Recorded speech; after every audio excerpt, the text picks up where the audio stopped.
बच्चों नमस्कार। आपको पता है जो है ना सेकेंड ईयर का पहला टॉपिक डीसी मशीन है। ठीक, हम उसको जो है ना निम्मी की बुक के आधार पर जो है ना पढ़ा रहे हैं। तो डीसी मशीन पढ़ने से पहले थोड़ी सी मशीन के बारे में जो है ना कॉन्सेप्ट आपको क्लियर होना चाहिए जो है ना, इसलिए हम सबसे पहले पढ़ेंगे जो है ना मशीनों की अवधारणा। ठीक, तो मशीनों की अवधारणा किसे कहते हैं, क्या है अवधारणा मशीन की। तो मशीन की अवधारणा समझने से पहले तो मशीन की परिभाषा आपके दिमाग में एकदम क्लियर होनी चाहिए। मशीन किसे कहते हैं?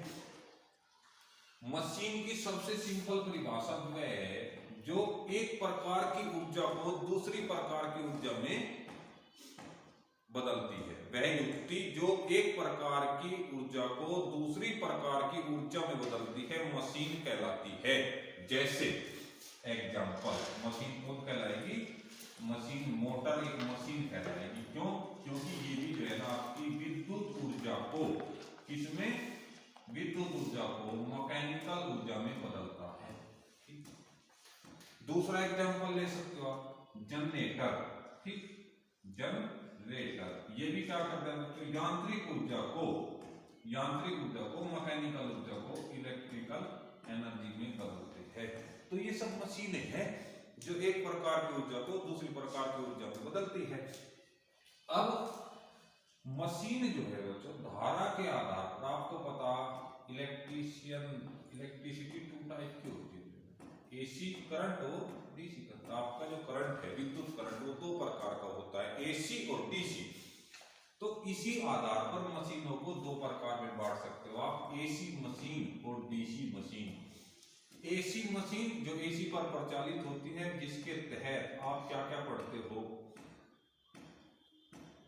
Synchronous alternator. ठीक, अल्टरनेटर। ठीक, और आप यहां लिख लो जो है ना मोटर, सिंक्रोनस अल्टरनेटर या सिंक्रोनस मोटर, ये एसी के प्रकार हुए। ठीक, सिंक्रोनस अल्टरनेटर सिंक्रोनस मोटर का मतलब है बच्चों जो सिंक्रोनस गति से घूमते हैं।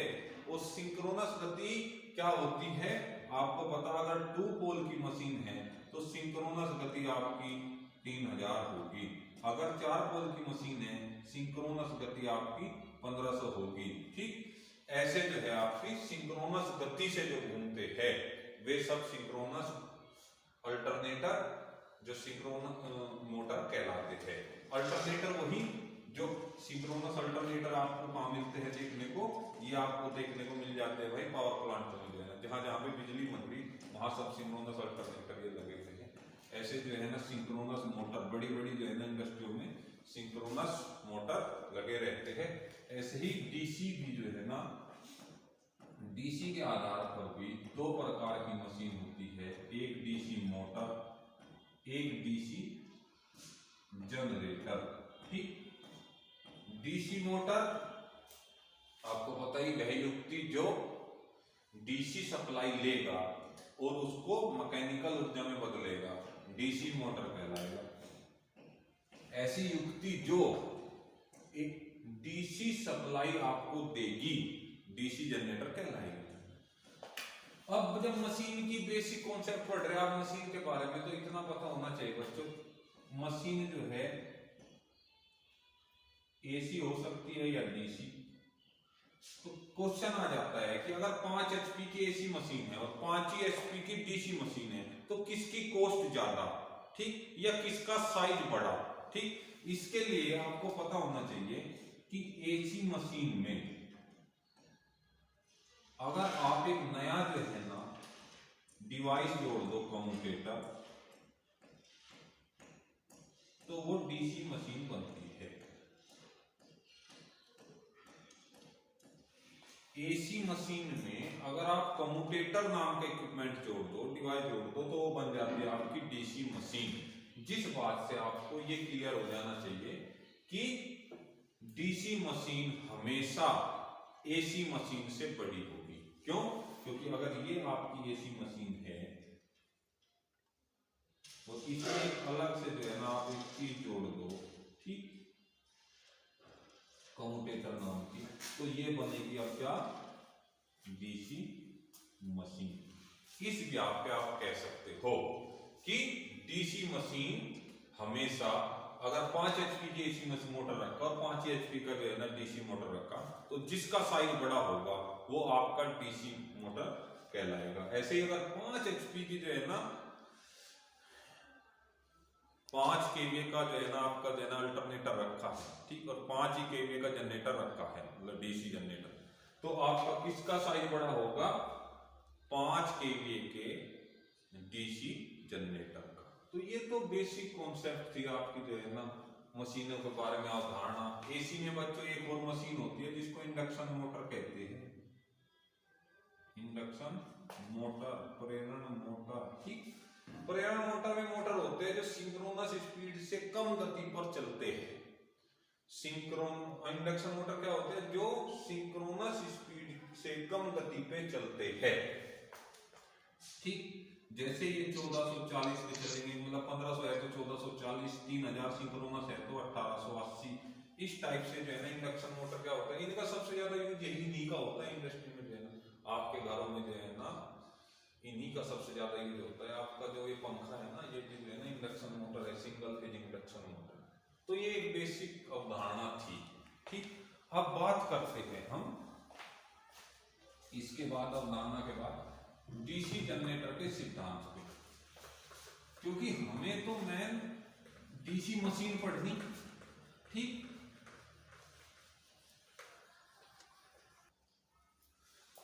तो मशीन जो है डीसी मशीन 2 टाइप होती है। नंबर 1 जो है ना जनरेटर, और नंबर 2 मोटर, ठीक। डीसी मशीन पढ़नी है हमें। डीसी मशीन में जो है, डीसी मशीन 2 प्रकार के होते हैं, जनरेटर और मोटर। और जनरेटर जो है क्या होता है, पहले तो जनरेटर की परिभाषा। जनरेटर की परिभाषा में वह मशीन जो विद्युत ऊर्जा को, इलेक्ट्रिकल एनर्जी को मैकेनिकल एनर्जी में परिवर्तित करती है।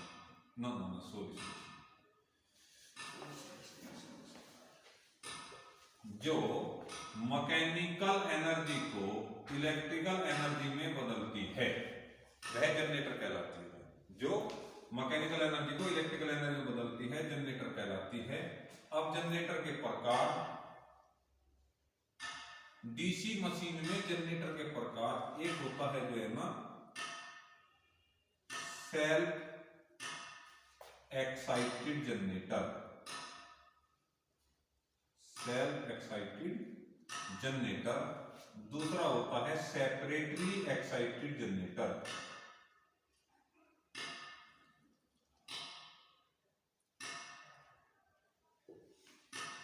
सेल्फ एक्साइटेड जनरेटर को आगे 3 भागों में फिर बांटा जाता है। Number 1 series generator, number 1 series generator, number 2 shunt generator,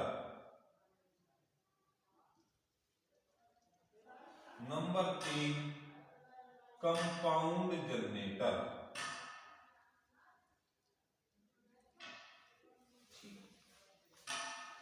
compound generator को आगे फिर 2 भागों में बांटा जाता है।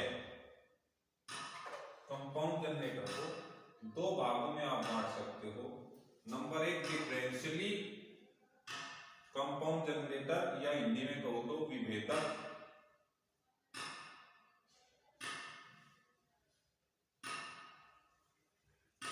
यौगिक जनरेटर। दूसरा कंपाउंड जनरेटर होता है भाई कम्युलेटिव कंपाउंड जनरेटर, जिसको हिंदी में कह सकते हो आप संचयी यौगिक जनरेटर, ठीक। इन जनरेटर को आगे फिर 2 भागों में बांटते हैं हम, ठीक। Number 1 long shunt generator, long shunt generator. Number 2 short shunt generator, short circuit. ऐसे ही संचयी यौगिक जनरेटर को दो भागों में बांट सकते हो फिर से आप। कौन कौन से? लॉन्ग शंट जनरेटर और भाई शॉर्ट शंट जनरेटर। सेम ऐसे ही मोटर की भी जो है ना बात होती है। मोटर वह युक्ति होती है जो विद्युत ऊर्जा को मैकेनिकल ऊर्जा में परिवर्तित करता है। डीसी मोटर को उसी हिसाब से बांट सकते हो। मोटर भी दो प्रकार के, सेल्फ एक्साइटेड, सेपरेटली एक्साइटेड। फिर सेल्फ एक्साइटेड मोटर भी series motor, shunt motor, compound motor. फिर कंपाउंड मोटर भी दो प्रकार के, विभेदक यौगिक मोटर, संचयी यौगिक मोटर। और फिर उन मोटरों को भी जो है ना विभेदक यौगिक मोटर को दो तरीके से, long shunt generator, short shunt generator. ऐसे ही संचयी यौगिक मोटर को भी लॉन्ग शंट मोटर, संचयी शॉर्ट शंट मोटर। इस तरीके से पूरा जो है ना वर्गीकरण है ये जो है ना डीसी मशीन के, डीसी मशीन का। ठीक, पर हमें सबसे पहले पढ़ना है जनरेटर। ठीक, और ये तो था वर्गीकरण, आपने जान लिया। अब मुझे पढ़ाना है डीसी जनरेटर की परिभाषा जान ली। अब बात करते हैं जो है ना इसके सिद्धांत की। बहुत क्वेश्चन आता है, ठीक, कि डीसी जनरेटर का सिद्धांत क्या है। तो बल्कि डीसी जनरेटर के नहीं बच्चों, कोई सा भी जनरेटर हो, एसी जनरेटर भी हो, सभी का सिद्धांत सेम है। विद्युत का, फैराडे का विद्युत चुंबकीय प्रेरण नियम, फैराडे का विद्युत चुंबकीय प्रेरण नियम, इस सिद्धांत पे जो है ना आपका जनरेटर काम करता है। ठीक, फैराडे के विद्युत चुंबकीय प्रेरण के नियम के सिद्धांत पर यह काम करता है। तो अब हम ये जानेंगे कि फैराडे साहब का विद्युत चुंबकीय प्रेरण नियम क्या है।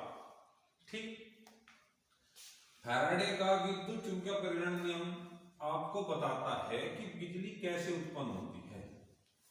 क्या बताता है? बिजली कैसे बनती है।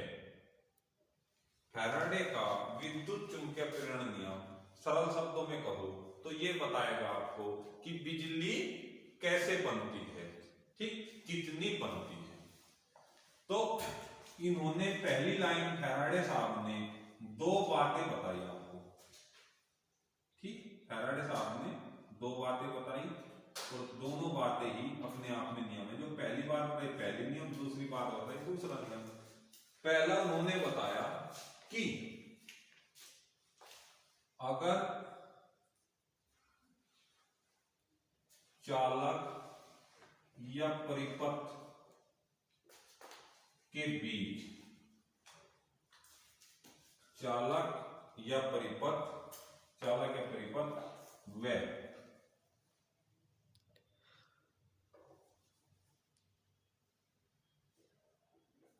फ्लक्स के बीच आपेक्षित गति होगी तो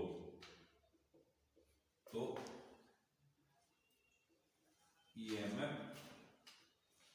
उत्पन्न होगा। देखो कितनी सिंपल बात है, वही पहला नियम है। क्या? अगर किसी चालक, ठीक है ना, चालक कह लो या परिपथ कह लो, वह फ्लक्स के बीच आपेक्षित गति होगी तो ईएमएफ उत्पन्न होगा। ठीक, आप यहां मैग्नेट रख दो, ठीक, और यहां चालक रख दो, कोई बिजली नहीं बनेगी। इनके बीच आपेक्षित गति, ठीक, आपेक्षित गति का मतलब या तो आप मैग्नेट हिला लो तो भी गति होगी रहना, या मैग्नेट ऐसे ही रहने दो, चालक हिला लो रहना। ठीक, तो दोनों के बीच जब आपेक्षित गति होगी तो इस चालक में ईएमएफ बनेगा।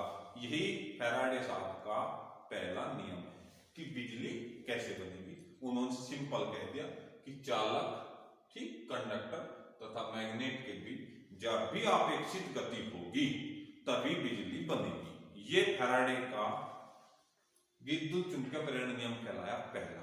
ठीक, दूसरा नियम, उन्होंने दूसरे नियम में ये बताया आपको कि बिजली कितनी बनेगी, बिजली कितनी बनेगी, कपड़ा नहीं जा, बिजली कितनी बनेगी, बिजली कितनी बनेगी, बिजली कितनी बनेगी उन्होंने बताया भाई E बराबर N d∅ dt। ठीक, बाद में लेंज के जो नियम है उससे माइनस लगा है यहाँ, और फैराडे साहब ने शुरू में ये बताया था कि E बराबर N d∅dt, जिसमें N यहाँ चालकों की संख्या है, N चालकों की संख्या है, d∅dt को आप कह सकते हो फ्लक्स परिवर्तन की दर, फ्लक्स परिवर्तन की दर। ठीक, मतलब फ्लक्स परिवर्तन करने की दर के जो ईएमएफ बिजली उत्पन्न होगी ना, ईएमएफ को मतलब आप वोल्टेज जो बनेगी वो फ्लक्स परिवर्तन की दर के समानुपाती बनेगी तथा चालकों की संख्या के समानुपाती बनेगी। इसका मतलब अगर इस तार में आपको बिजली बनानी है तो किस किस पे निर्भर करेंगे, इन चालकों की संख्या पे। जितनी आप मैग्नेट के बीच चालक ज्यादा रखोगे उतनी बिजली ज्यादा बनेगी। दूसरा, इनके बीच फ्लक्स परिवर्तन की गति जितनी तेज करोगे उतनी ज्यादा आपको ईएमएफ मिलेगी। तो दो नियम हुए, पहले में बिजली कैसे बनेगी, दूसरे में बिजली कितनी बनेगी। ठीक, अब ये बात तो ठीक है इतनी आगे, इसके आगे बात दो वर्ड हो जाते हैं। अब बिजली बनाने के दो तरीके उत्पन्न हुए यहां। पहली कंडीशन है कि बच्चों आप चालक की गति कराओ, भाई चालक की गति कराओगे तो भी तो अपेक्षित गति हुई इनके बीच, तो भी बिजली बनेगी। दूसरा ये भी कर सकते हो आप कि चालक को तो यहीं रहने दो, आप मैग्नेट की गति करा दो जो है ना। ठीक, चालक की गति के कारण बिजली बनती है और दूसरा जो है फ्लक्स की गति के कारण, फ्लक्स की गति के कारण। देखो फ्लक्स जो है ना थोड़ा टेक्निकल वर्ड है, सरल शब्दों में फ्लक्स का मतलब है मैग्नेटिक लाइनों की संख्या। कोई मैग्नेट है NS, इससे N से जो है ना आपकी मैग्नेट लाइन निकलती है, तो यही आपकी क्या हुई, मान लिया इसमें 4 मैग्नेटिक लाइन निकली। ठीक, तो इसको कहेंगे 4 मैक्सवेल फ्लक्स। ठीक, 4 मैक्सवेल फ्लक्स। तो फ्लक्स कुछ नहीं, किसी मैग्नेट से निकलने वाली लाइनों की संख्या का योग होता है। तो या तो आप जो है ना, मैं कह रहा जो है ना, बिजली यहाँ दो कंडीशन आती है, या तो आप बिजली कब बनेगी इस चालक की गति करा दो, या बिजली तब बनेगी मैग्नेट की गति करा दो। इन दोनों ही जो है ना कारणों पे अलग अलग बिजली का नाम दिया गया। भाई मिट नहीं रहा। अगर आप चालक गति के कारण ईएमएफ को उत्पन्न करोगे तो उसका नाम होता है बच्चों गतिज ईएमएफ। गतिज ईएमएफ क्वेश्चन आता है गतिज ईएमएफ किसे कहते हैं, तो आप सिंपल बता देना। जब मान ले ये मैग्नेट है कोई, ठीक है ना, होर्सू आकार की, और ये आपका कंडक्टर है, इसमें जो है ना ऊपर से नीचे चलाओगे, ठीक, और इस कंडक्टर में उत्पन्न होने वाला जो है ना आपका ईएमएफ गतिज ईएमएफ कहलाता है। इसका सूत्र है E बराबर BLV sin थीटा। बस इतना ध्यान देना बच्चों, ये वोल्टेज नहीं, अक्सर जो है ना इलेक्ट्रिशियन का बच्चा V को वोल्टेज ज्यादा पकड़ता है। ठीक भाई, E ये हुई वोल्टेज, वोल्टेज बराबर B मतलब flux density, flux density Tesla जिसको आप बोलते हो ना, वेबर प्रति मीटर स्क्वायर। L यहां पे है लेंथ, लंबाई, कितने चालक की लंबाई, v इज वेलोसिटी, वेलोसिटी गति, कितनी गति से आप जो है चालक को घुमा रहे मैग्नेटिक फील्ड में, ठीक। साइन थीटा मैग्नेट के साथ किस कोण से आपका चालक जो है ना गति कर रहा, तो इनके परिणाम से निकलता है गतिज ईएमएफ। और इसका उदाहरण गतिज ईएमएफ का लाइव एग्जांपल डीसी जनरेटर ही पढ़ोगे आप। डीसी जनरेटर में बच्चों मैग्नेट फिक्स रहती है, आर्मेचर पे जो है ना कंडक्टर रखे रहते हैं और कंडक्टर घूमते हैं, मैग्नेट स्थिर रहती है, ठीक। ऐसे ही आप समझिए गतिज ईएमएफ को वो है जब जिसमें चालक गति करे, मैग्नेट स्थिर रहे और जो ईएमएफ उत्पन्न होता है वो गतिज ईएमएफ कहलाता है। दूसरा,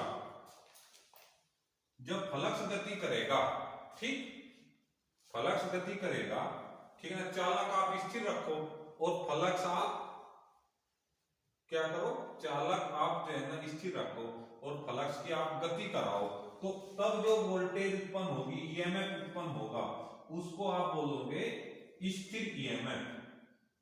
स्थिर ईएमएफ ये थोड़ा सादा नाम होगा, इसको जो है ना थोड़ा टेक्निकल नाम स्थैतिक ईएमएफ भी कहते हैं, ठीक। स्थैतिक ईएमएफ के जो है ना सूत्र क्या है निकालने का, वही कि E बराबर n d∅dt, फ्लक्स परिवर्तन की दर और चालकों से। इसका लाइव एग्जांपल आपका क्या है, कहां पे ऐसा होता है कि चालक स्थिर रहे और फ्लक्स जो है ना गति करे, एग्जांपल ट्रांसफार्मर, ठीक।